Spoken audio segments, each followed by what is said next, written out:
आज प्यारे बाबा के 23 तारीख के महावाक्य हैं। बाबा बोले, मीठे बच्चे, यह पतित दुनिया एक पुराना गांव है। मीठे बच्चे, यह पतित दुनिया एक पुराना गांव है। यह तुम्हारे रहने लायक नहीं है। तुम्हें अब नई पावन दुनिया में चलना है। बाबा ने कहा, बच्चे, ये अब तुम्हारे रहने लायक नहीं है। तुम्हें अब नई पावन दुनिया में चलना है। प्रश्न है, बाप अपने बच्चों की उन्नति की कौन सी एक युक्ति बताते हैं? बाबा बोले, बच्चे, तुम आज्ञाकारी बन बाप दादा की मत पर चलते रहो। बाप दादा दोनों इकट्ठे हैं, इसलिए अगर इनके कहने से कुछ नुकसान भी हुआ तो भी रिस्पॉन्सिबल बाप है ना। बाबा ने कहा, जिम्मेवारी किसकी है? बाबा की है, शिव बाबा की है। सब ठीक कर देगा, तुम अपनी मत नहीं चलाओ। शिव बाबा की मत समझकर चलते रहो तो बहुत उन्नति होगी। ओम शांति। पहली मुख्य बात, रूहानी बच्चों को रूहानी बाप समझाते हैं कि अपने को आत्मा निश्चय कर बैठो और बाप को याद करो तो तुम्हारे सब दुख दूर हो जाएंगे। वो लोग आशीर्वाद करते हैं, यह भी बच्चे कहते, यह भी बाप कहते, बच्चों, तुम्हारे सब दुख दूर हो जाएंगे। दुनिया में आशीर्वाद करते हैं ना, कोई किसी के पैर छूते हैं तो उसको आशीर्वाद देते हैं, सदा सुखी रहो, तुम्हारा कल्याण हो। ऐसे ही बाबा भी हम बच्चों को कहते हैं, बच्चे, तुम्हारे सब दुख दूर हो जाएंगे। सिर्फ अपने को आत्मा समझ बाप को याद करो। यह तो अति सहज है। यह है भारत का प्राचीन सहज राजयोग। प्राचीन का भी टाइम तो चाहिए ना।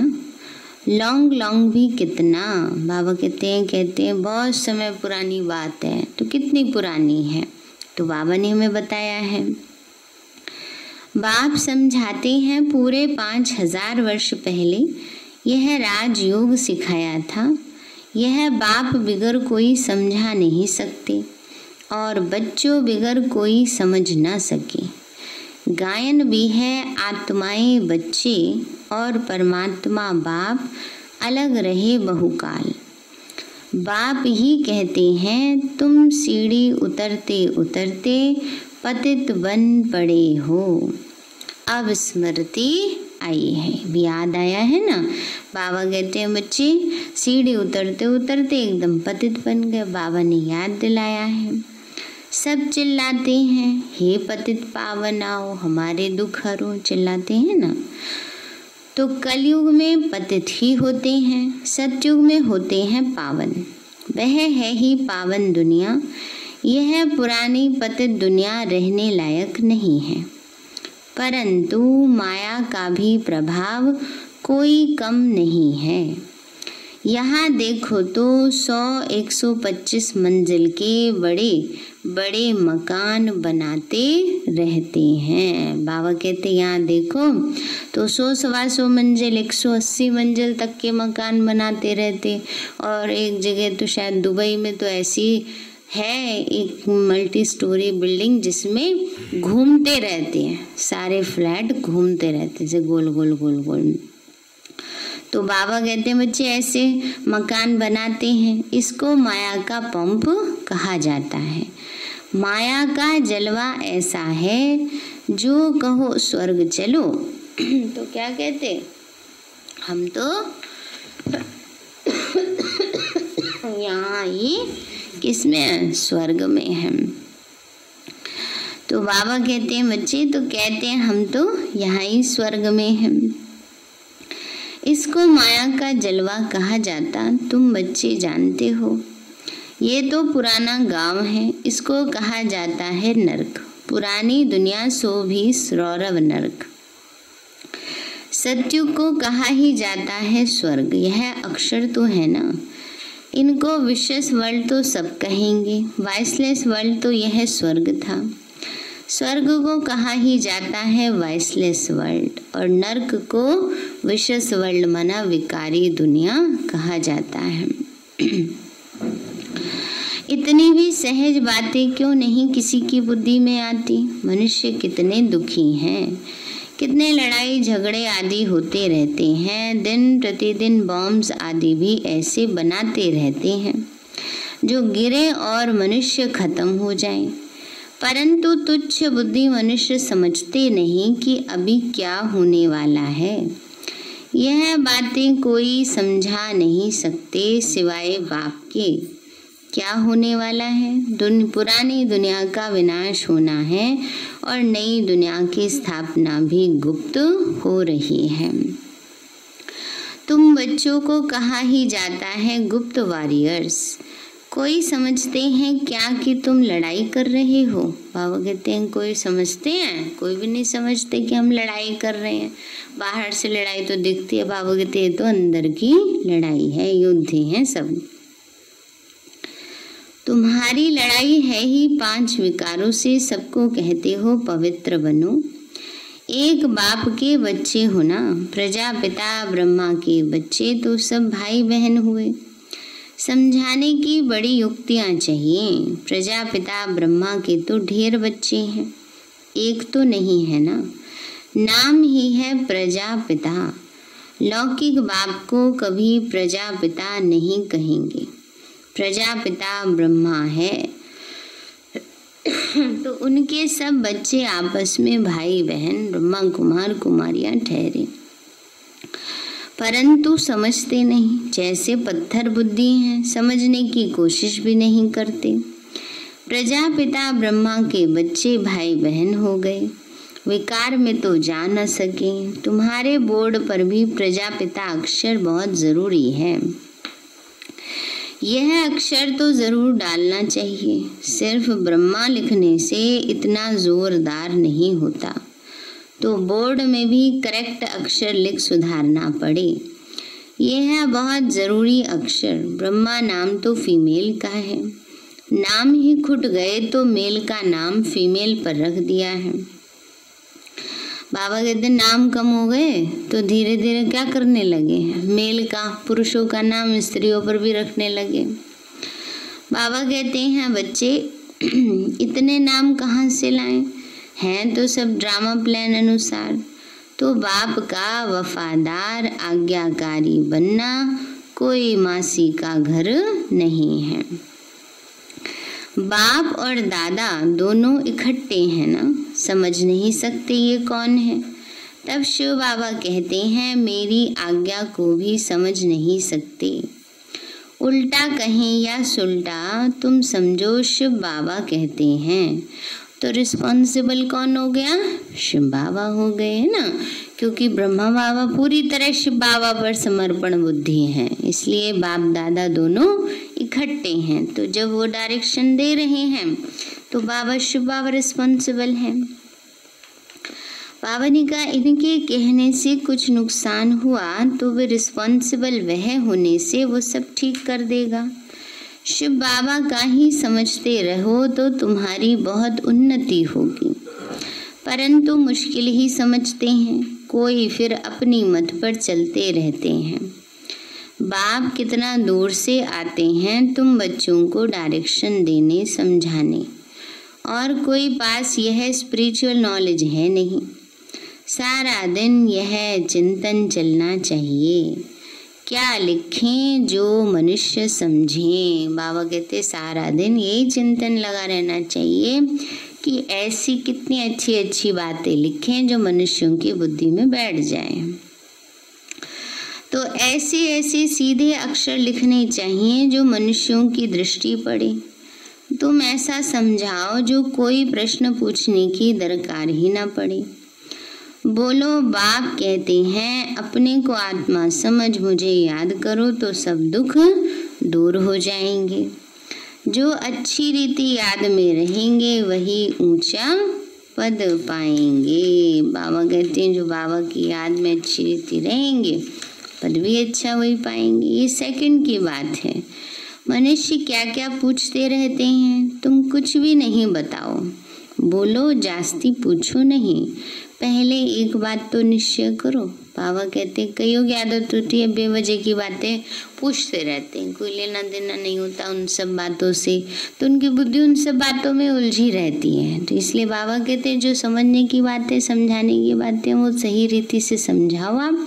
बाकी बेवजह फालतू की बातों के लिए उनको कहो कि आप लास्ट वाले दिन आप हमसे पूछना, लास्ट वाला दिन क्वेश्चन आंसर्स का होता है, उस दिन आप पूछिएगा।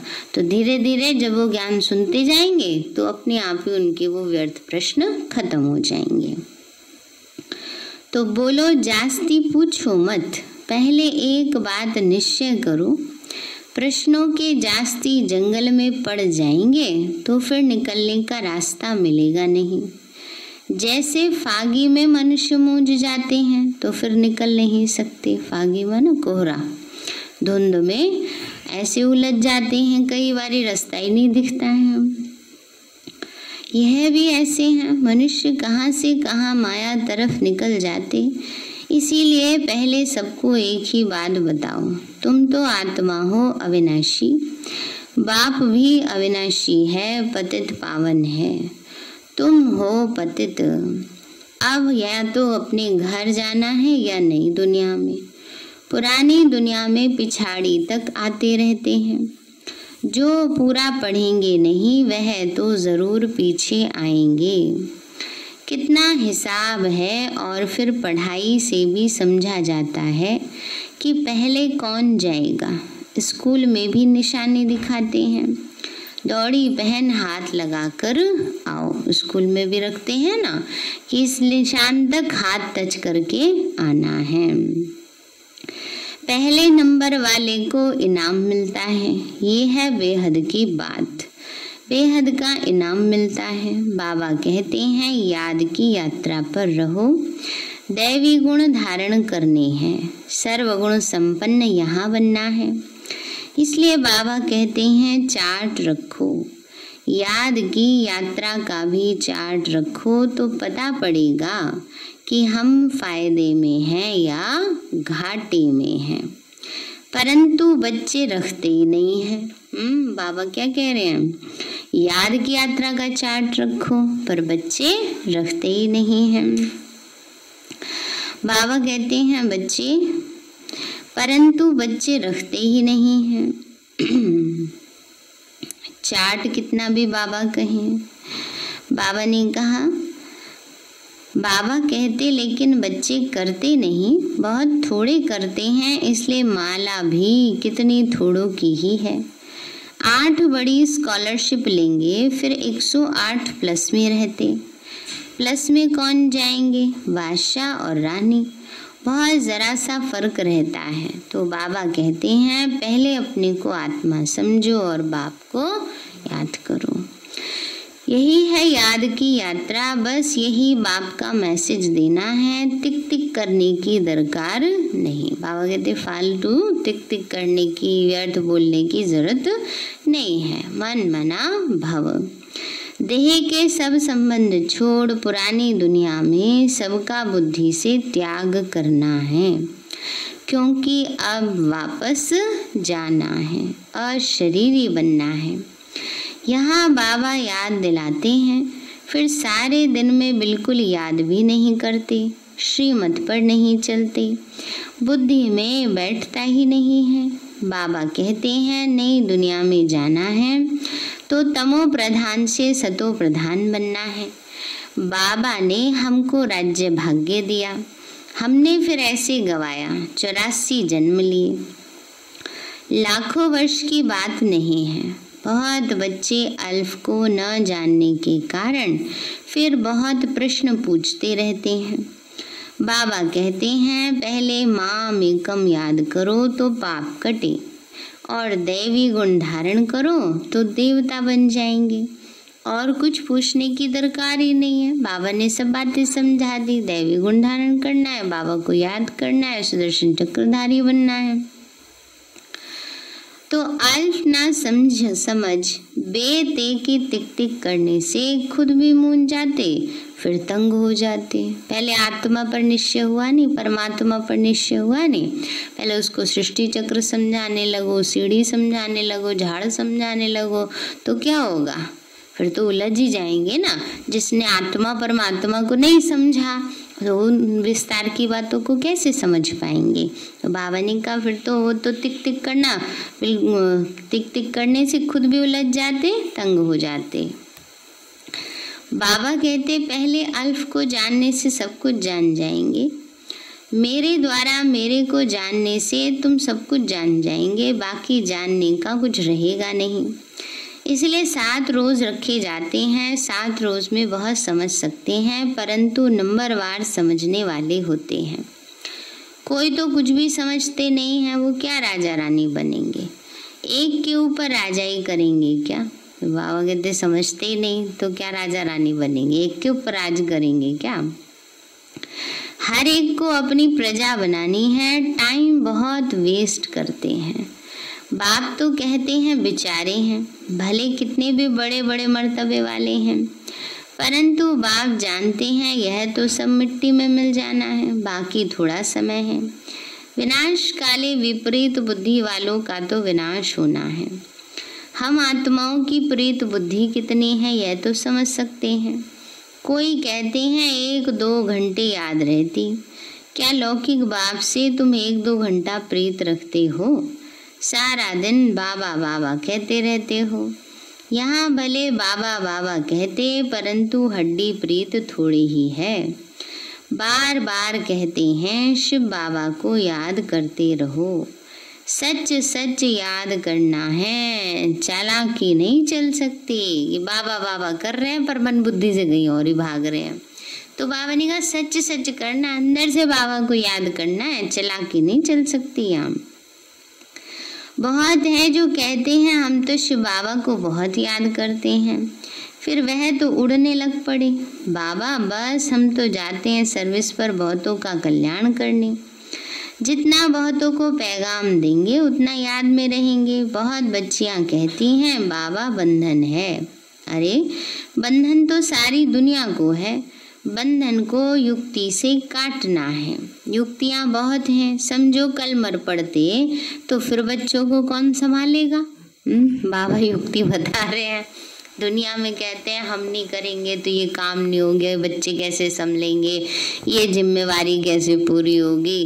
बाबा कहते हैं अगर कल शरीर छूट जाए उसके बाद भी तो सब काम चलते ही है ना, सबके ही चलते आते हैं। और एक प्रसाद के लिए हम बस ये उलहना दे देते हैं, बहाना मार देते हैं। तो बाबा कहते हैं कि अगर कल मर पड़ते तो फिर बच्चे कौन संभालेंगे? जरूर कोई ना कोई संभालने वाले तो निकल पड़ेंगे। अज्ञान काल में तो दूसरी शादी कर लेते हैं, इस समय तो शादी भी मुसीबत है। किसी को थोड़ा पैसा देकर बोलो बच्चों को संभालो, तुम्हारा यह मर्जीवा जन्म है, जीते जी मर गए फिर पीछे कौन संभालेगा? तो जरूर नर्स रखनी पड़े, पैसे से क्या नहीं हो सकता, बंधन मुक्त जरूर बनना है। सर्विस के शौक वाले आप ही भागेंगे, दुनिया से मर गए ना। यहाँ तो बाप कहते हैं मित्र संबंधी आदि का भी उद्धार करो, सबको पैगाम देना है। मन मना भव का तो तमो प्रधान से सतो प्रधान बन जाए, यह बाप ही कहते हैं। तो अपने तो ऊपर से जाते हैं। बाबा कहते हैं बच्चे यह बाप ही कहते हैं और तो ऊपर से आते हैं, उनकी प्रजा भी उनके पिछाड़ी आती रहेगी, है ना। और जो धर्म स्थापक आते हैं उनके पीछे उनकी प्रजा, उनके धर्म की आत्माएं आएंगी। जैसे क्राइस्ट सबको नीचे ले आते हैं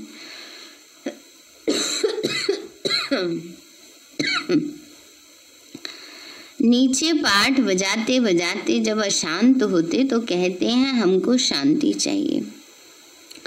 बैठे तो थे शांति में, फिर प्रिसेप्टर पिछाड़ी आना पड़ता है, फिर कहते हैं पतित पावन आओ। कैसा खेल बना हुआ है वह अंत में आकर लक्ष्य लेंगे। बच्चों ने साक्षात्कार किया हुआ है, मन मना भव का लक्ष्य आकर लेंगे। अभी तुम बैगर टू प्रिंस बनते हो। इस समय के जो भी साहूकार हैं वो बैगर बनेंगे ना। बाबा ने कहा इस समय जो साहूकार हैं वो अपना कुछ सफल नहीं करते तो क्या होगा, पद तो कम ही मिलेगा, बैगर बनना पड़ेगा। वंडर है ना, इस खेल को जरा भी कोई जानते नहीं। सारी राजधानी स्थापन हो रही है, कोई तो गरीब भी बनेंगे ना। यह बड़ी दूरदेशी बुद्धि से समझने की बातें हैं। पिछाड़ी में सब साक्षात्कार होगा कि हम कैसे ट्रांसफर होते हैं। तुम पढ़ते हो नई दुनिया के लिए, अभी हो संगम पर। पढ़कर पास करेंगे तो दैवी कुल में जाएंगे। अभी ब्राह्मण कुल में हैं, यह बातें कोई समझ न सके। भगवान पढ़ाते हैं, जरा भी किसी की बुद्धि में नहीं बैठता। निराकार भगवान जरूर आएगा ना। तो यह ड्रामा बड़ा वंडरफुल बना हुआ है, उसको तुम बच्चे जानते हो और पार्ट बजा रहे हो। त्रिमूर्ति के चित्र पर भी समझाना पड़े। ब्रह्मा द्वारा स्थापना, विष्णु द्वारा, ऐसे ही है। पहले है ब्रह्मा द्वारा स्थापना, फिर है शंकर द्वारा विनाश और फिर है विष्णु द्वारा पालना। विनाश तो ऑटोमेटिकली होना है, सिर्फ नाम रख दिया है, यह भी ड्रामा बना हुआ है। मुख्य बात है अपने को आत्मा समझ, बाप को याद करो। तो क्या होगा, क्यों याद करें, क्या जरूरत है, और काम कर लें बाबा। और ही बतेरे काम है, याद करने का काम और बढ़ा दिया बाबा ने। बाबा कहते हैं तभी विकर्म विनाश होंगे ना, तभी तो भाग्य श्रेष्ठ बनेगा। बाबा कहते हैं बच्चे बाप को याद करो तो जंग उतर जाए। स्कूल में जितना अच्छी रीति पढ़ेंगे बड़ी आमदनी होगी। तुमको 21 जन्म के लिए हेल्थ वेल्थ मिलती है, कम बात है क्या। यहाँ भले वेल्थ है परंतु टाइम नहीं, तो जो पुत्र पोत्रे खा सके ना। बाबा ने कहा भले वेल्थ है, धन बहुत है किसी किसी के पास, लेकिन समय ही नहीं आगे बच रहा, चल रहा, जो पुत्र पोत्रे खाएं। जमा तो इसीलिए लोग करते हैं, चाहे इतनी पीढ़ी खा लेंगे हमारी, इतनी पीढ़ी खा लेंगे। बाबा कहते हैं बाप ने सब कुछ इस सेवा में लगा दिया तो कितना जमा हो गया।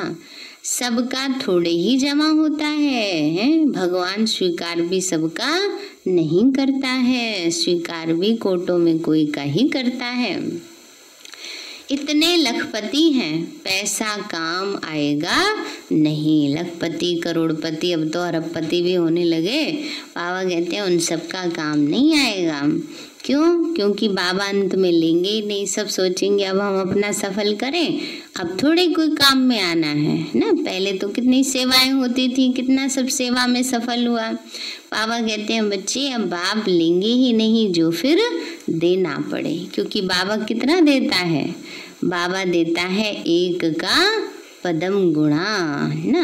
और अब अंत समय में जब बिल्कुल ही अंत आ गया है तो फिर रिटर्न में उतना बाबा को देना पड़ेगा ना।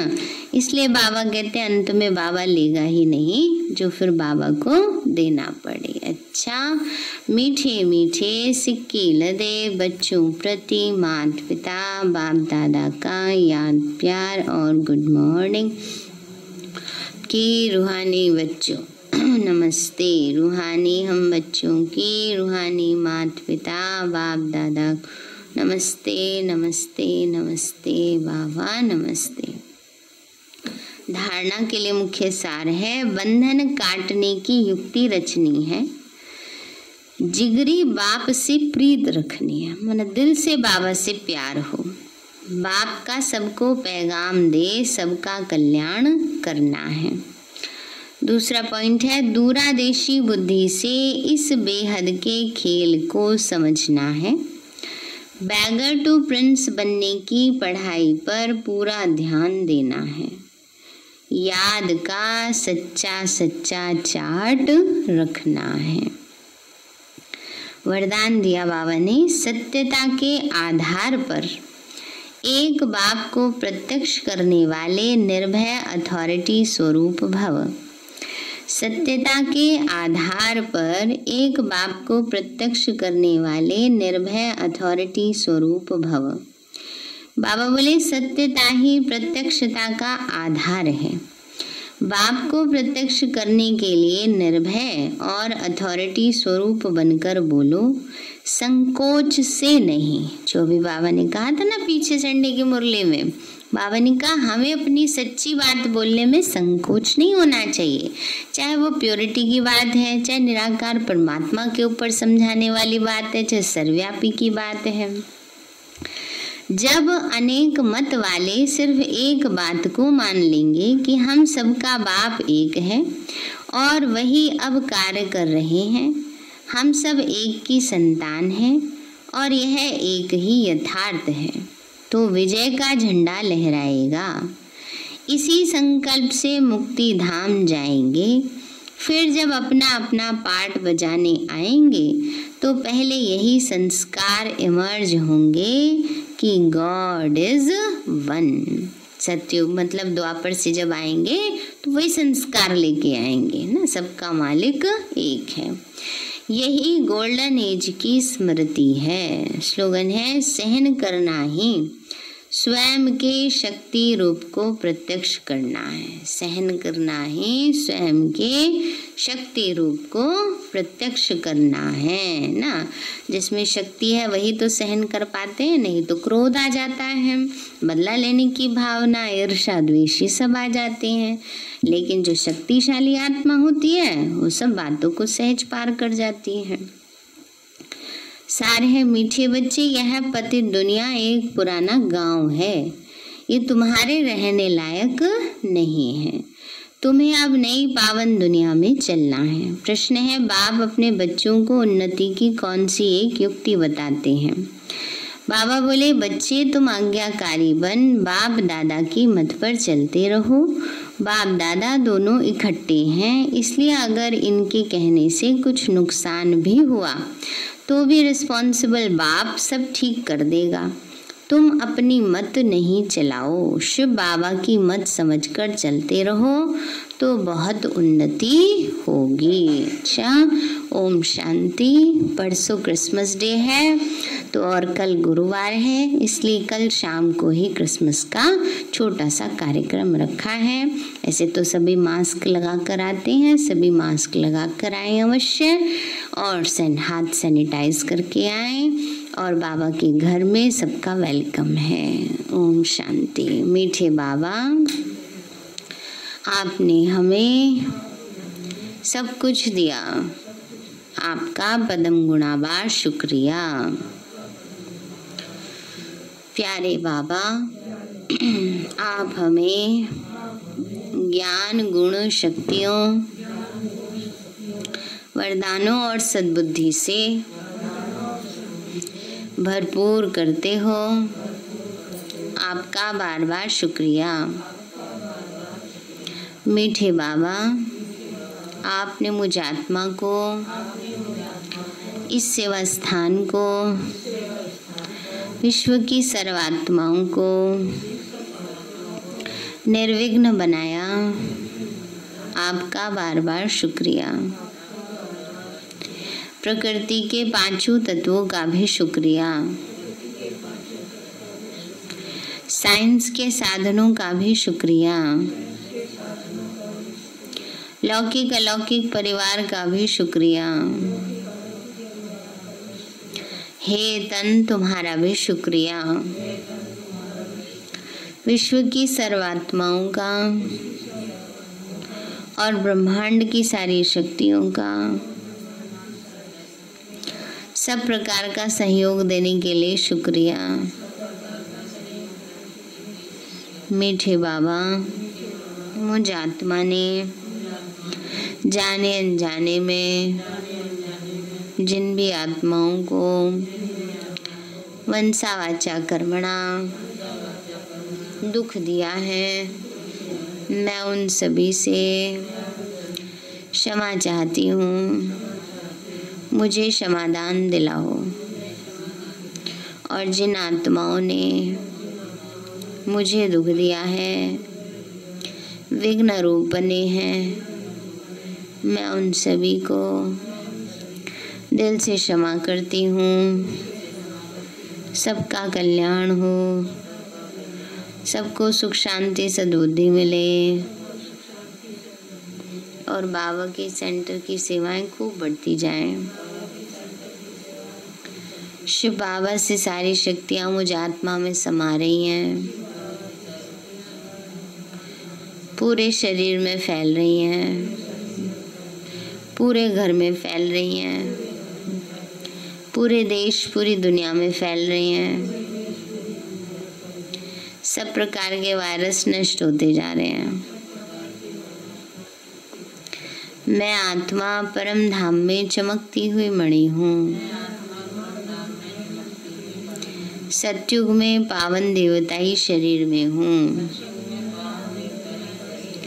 मैं अष्टभुजाधारी देवी दुर्गा हूँ। विघ्न विनाशक गणेश हूँ। मैं बाबा की छत्र छाया में पलने वाली सर्वश्रेष्ठ ब्राह्मण आत्मा हूँ। मैं फरिश्ता हूँ। ओम शांति। सभी याद रखें, कल शाम को 4 बजे।